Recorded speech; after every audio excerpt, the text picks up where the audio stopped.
And if you're going to reach your destiny, you have to learn to kiss things goodbye. You're not going to understand everything that happens. People may walk away. Life may not turn out the way you thought. It's easy to get bitter, hold a grudge, lose your passion. Well, do like Naomi. Kiss the bitterness goodbye. Kiss the person that left you goodbye. Kiss the dream that didn't work out goodbye. God wouldn't have allowed it to happen if He didn't have something better up in front of you. But sometimes God will close the door. He'll move people out of your life. There are people and opportunities that were ordained for your past that are not ordained for your future. They were right for a season, but that season can come to an end. The key is how we handle the closed doors, how you handle the disappointments, how you handle the people that treated you wrong. Sometimes, instead of kissing them goodbye, we smack them goodbye. Good riddance. I didn't like you in the first place. Don't let the door hit you on the way out. Naomi could have turned away angry. Thought, I'm not going to kiss you, Orpah. Some friend you are. That would have kept her from the new things God had in store. She moved back to Bethlehem with her daughter-in-law, Ruth. Ruth married Boaz, a wealthy man that owned all the land. They had a baby. Naomi took care of their son like he was her own. After all she had been through, all the broken dreams, all the loss, while holding the little baby, Naomi said in effect, I never dreamed I could be this happy, this fulfilled. Her latter days were better than her former days. God knows how to give you beauty for ashes. He knows how to turn mourning into dancing.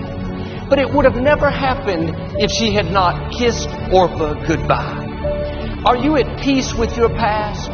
Or are you bitter over the loss? Upset because your plans didn't work out? Holding a grudge because that person walked away? It's time to kiss some things goodbye. Don't bring bitterness into a new year. Don't bring self-pity, a chip on your shoulder. That was in your past. It doesn't belong in the future.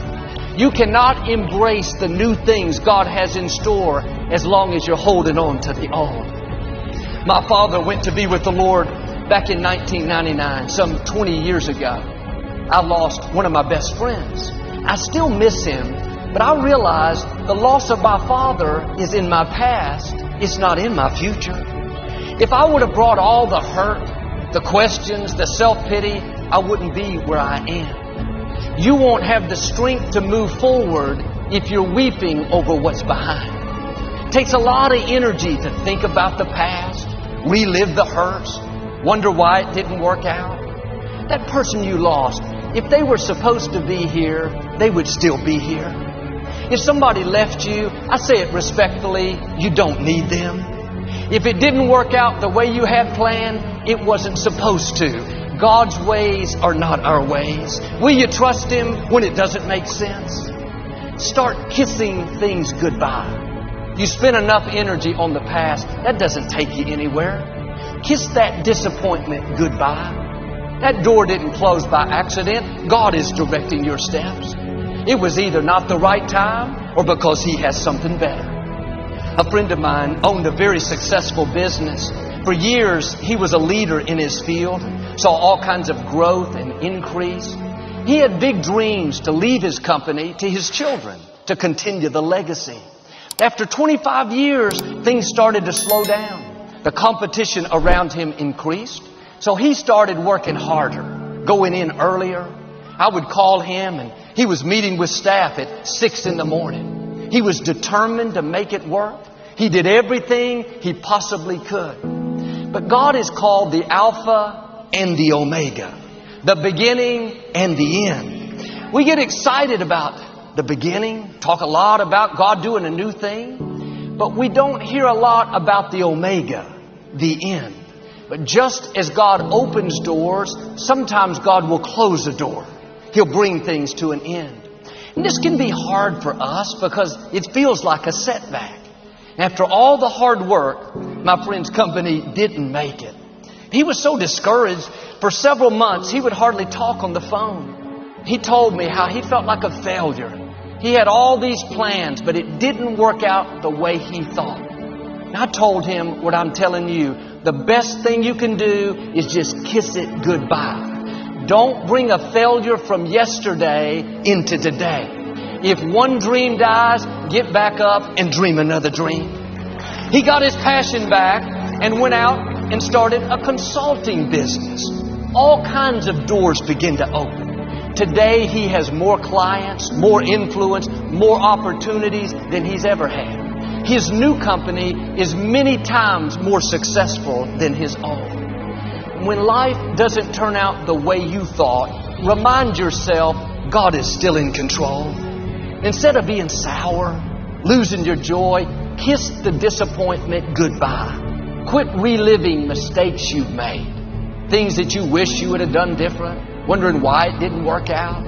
Like my friend, you may have done your best, given it your all, but it didn't succeed.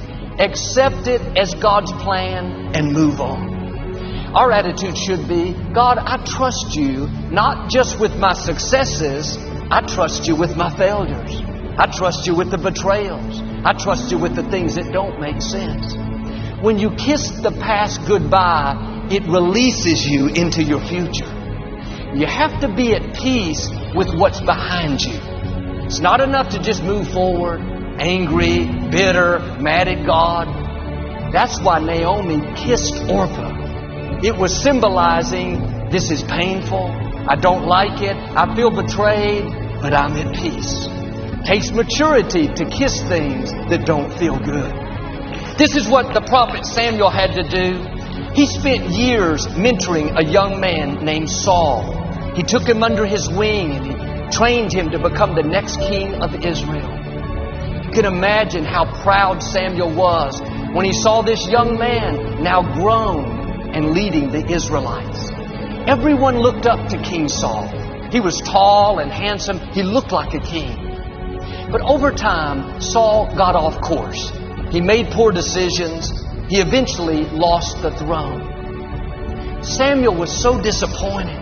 He thought, God, I put all this time and energy into him. I've invested my life and it seems like it was all a big waste. You would think God would say, I understand, Samuel.